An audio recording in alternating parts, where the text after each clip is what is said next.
It is quiet here at the U.S.-Mexico border, where illegal crossings are down by more than 90% from the same time last year. We have seen Border Patrol agents, soldiers, and vehicles and barriers, but no migrants so far.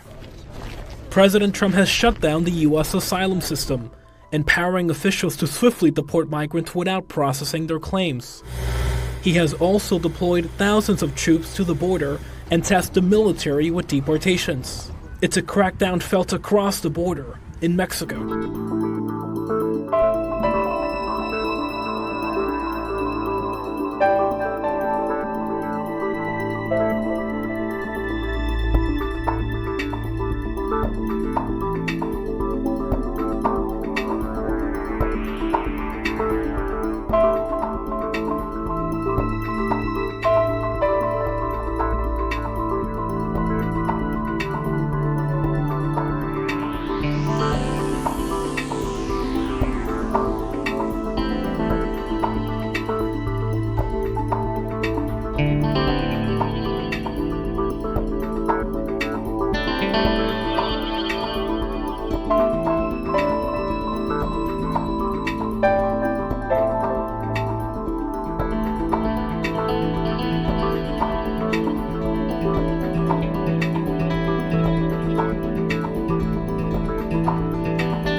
Exactly. Let's go more broadly to the tariffs as well, because we've seen Trump do Trumpy things like announce a trade tariff on Canada and Mexico, actually implement that, go so far to see the initial effects of it, at least the market reaction and investor reaction, and then pause them for a month. Now, we've got a deadline here in Australia for exemptions on steel and aluminium. We've had Pete Navarro say, no, we don't like what Australia did after the last exemption. It's not going to happen.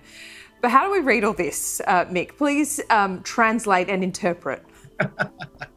It's going to be a whipsaw kind of period, LJ. It just is. I mean, Trump, the tariffs have been on and off and on and off here. We also have some reporting out of Washington in the last 36 hours about a meeting late last week of the cabinet to sort of confront Elon Musk on his Doge work. And then Trump came out and said that Doge will proceed moving forward with a scalpel and not a hatchet. So the dial has sort of changed as well on Doge. I think the Trump team is still trying to get their footing, number one.